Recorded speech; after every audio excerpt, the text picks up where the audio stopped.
Hi everybody, welcome to another edition of the Sunday Drive. The Sunday Drive is sponsored by Midtown Mattress and Home Furnishings in downtown Lindsay, and they have the area's widest selection of mattresses, but they also have home furnishings and home decor. So next time you need something for your home, check out our friends at Midtown Mattress in Lindsay. Okay, today we are going to be chatting with Sean Cox, and Sean is one of the co-founders of the Grove Theatre in Fenelon Falls. If you've never been to the Grove, it is a magical outdoor theater in the forest in Fenelon Falls. So we're going to talk to him about that, how it all came about. But we're also going to be talking to him about his roots in theater from San Diego, as well as some of his acting credits, ER, 24, and a few others. So we're going to chat with him about all of that on this edition of the Sunday Drive.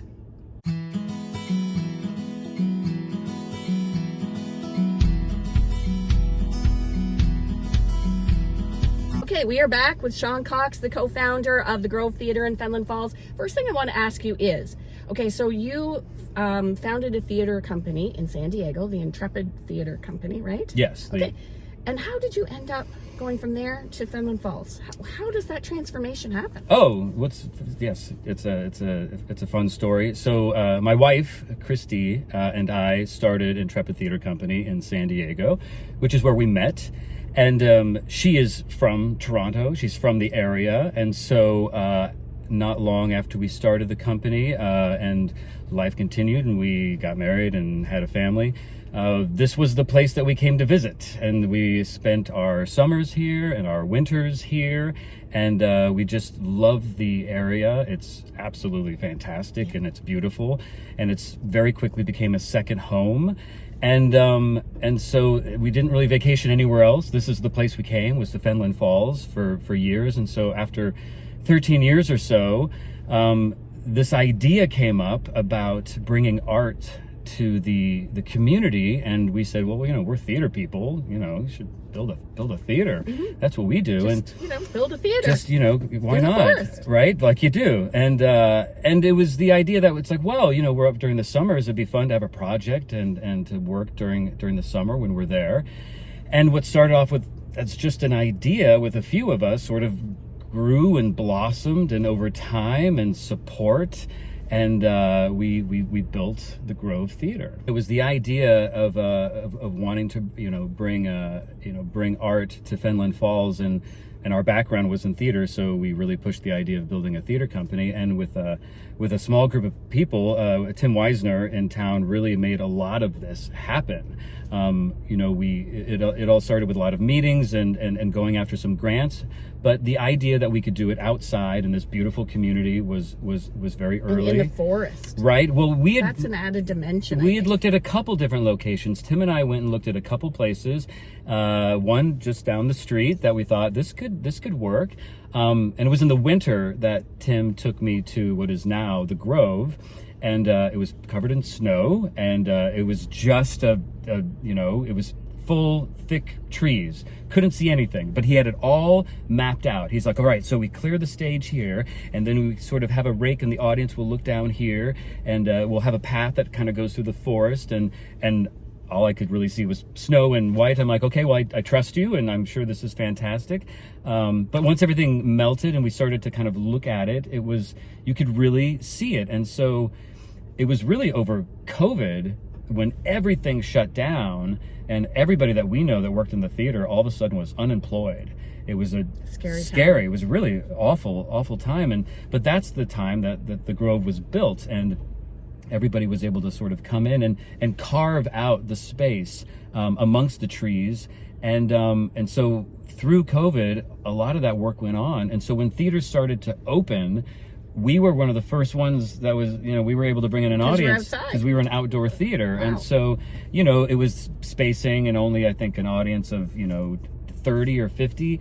But we were one of the first ones that was able to have an audience, and since then we've grown every season. Amazing. We've added productions, and we've raised the production value, and it's been remarkable, and a lot of it is because of the support from the community. Mm-hmm. And the people love it, and it's a beautiful space. It's really exceeded our expectations. It's really stunning. Mm-hmm. You walk in And it's amazing because you can't see it from the outside. No, that's the... You park, and then all you see is, think, what's this? a grove of trees, and you walk in through, this sort of little path, and you get to the top, and you turn the corner, and there it is. It's gorgeous.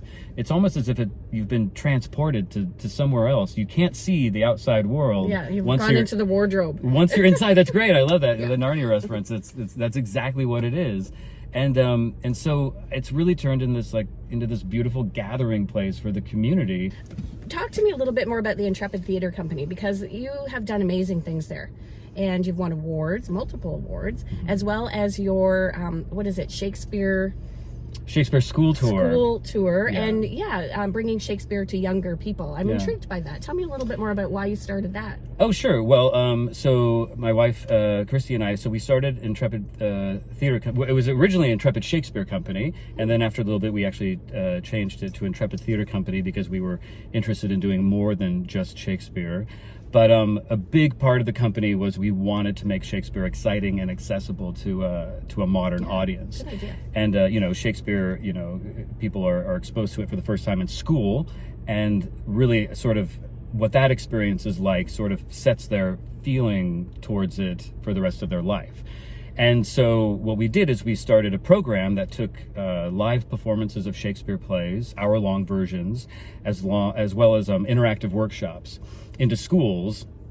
So we would do performances, we would do like a full day of workshops, and then a performance for the kids. And it was all about making it exciting and thrilling for the kids, so that they weren't intimidated or bored by the material, but that they were really excited about it. It really is the most exciting and passionate material that you can work on.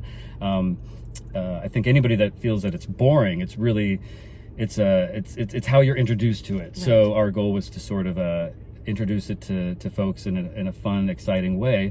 And so we toured all over Southern California, and we, over kids 10 years, and all sorts of schools. We were in front of over 100,000 kids over the time, and we toured a number of shows, and it was always very good experiences. After all the years. Have you heard back from any of them? It's funny, every once in a while you'll hear somebody that, they'll reach out, and the first time that they saw a Shakespeare play was with us, and they went on, and they're a fan now. So yeah, it's exciting. That's amazing. Yeah, it's really amazing how it affects them, and they carry it with them for the rest of their lives. Yeah. So now let's talk a little bit about how you ended up in TV shows like ER and CSI Miami and 24. That must have been really exciting. How do you...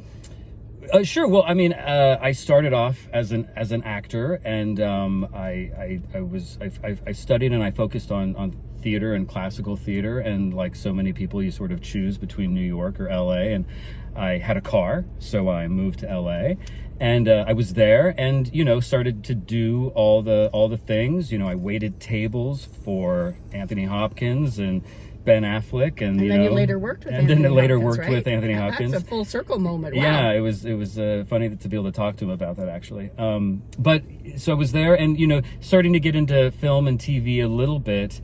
But for me personally, as I was getting into film and TV for the first time, I just realized it wasn't my passion. It wasn't what I was really excited about. I kept leaving LA to do theater. I kept leaving to do theater in San Diego or San Francisco. And so after a couple of years and doing some fun projects and working with some really great people, I just sort of decided that LA wasn't for me, and I wanted to really just focus on theater. So this year, because we're doing the Buddy Holly story, which is just, it's a rock and roll show. Yeah. It's filled with incredible music, and the whole ending is just one big concert with all the music of Buddy Holly and Richie Valens and the Big Bopper, and it's just it's an amazing show. Yeah. And you need a remarkably talented cast to pull it off, because they're not just the actors, but they're the singers and the musicians. They're the band. So while casting it wasn't just casting, the actors. You had to find a rock band. You had to find, the guys that could play Buddy Holly and the Crickets. And so as we were putting the season together, it's like, well, we're going to have this incredible group of musicians. We should be doing some other shows to take advantage of these incredible people while they're here. Yeah. So we're doing this tribute series, with 3 different tribute shows, and it's the Canadian Music Legends, which is incredible. There's And the timing. so much. Well, there's great pride in it. There's Yeah. so much incredible material to choose from Neil Young and Joni Mitchell, Bare Naked Ladies, The Tragically people always Hip. forget there's about so all of much. our great It's incredible. There's there's easily a volume 2 and volume 3 down the road, because there's so much to choose from. It's going to be fun. It's going to be a big party celebration of Canada and music out of Canada and some of our greatest musicians. And then we're doing a tribute to the Beatles, the greatest band of all time. I am a huge Beatles fan. When I was a kid in my 20s, I backpacked around Europe and did anything involving Shakespeare or the Beatles. So Wow. that was Liverpool and Stratford, London, going to the Globe or to Abbey Road. So, and then we're doing the Best of Broadway, which is going to be chock full of well-known Broadway songs that the audience will be encouraged to sing along with. Good. So it should be fun. And you also have some great guest artists, right? You have Jim Cuddy back. He's been here before. Third time. He obviously likes it there. It's really exciting to have him back, because getting him the first year was exciting, but the fact that he wants to come back and he loves the venue and he's been so wonderful. The venue, yeah, right? he's incredible, and it's really quite special to have him back. And Big Sugar. We've got Big Sugar, and what an amazing band. Gordie Johnson, who is the lead singer and the guitarist, he did a solo show for us our first season, and it was remarkable. Probably one of the most impressive shows I've ever seen. He was just that's saying a lot. stunning. And so to have him on stage with the full band, it's really fantastic. And we have Stephen Page, Stephen Page Trio, and I've been a diehard fan of his for years. Over the years have seen the band many times, and so to have him here is really exciting. And then Madison Kozak, who she's is local, back. which is great. She lives in Nashville, but she's going to be back. She kind of goes back and forth. Yeah, her parents live in Lindsay. Yeah, Didn't she grow up in absolutely. Lindsay? Yeah, she did. And so she's back for the summer. She wasn't around last year, so she's back this year. So she's going to do a show. She's absolutely great. She's wonderful. Yeah. And then we have Ron James, who is such a funny man, great comedian. It's going to be a great show. I've been trying to sort of get him in the venue for a while, so the fact that we have him, and once he comes, he'll love it. So we'll probably. I hope so. Yeah, he's great. And Julian Taylor and Logan Statz will be doing a very intimate show. And season tickets are on sale now. They're on sale now. The website, www.grovetheater.ca. You can get individual tickets or theater packages, subscriptions. Make a great gift. It's a fantastic gift. Bring the family, bring your friends. Yeah. It's a fun night out. After spending a day at the lake, it's a great thing to do at night during the summer. So yeah, come out and check out the Grove.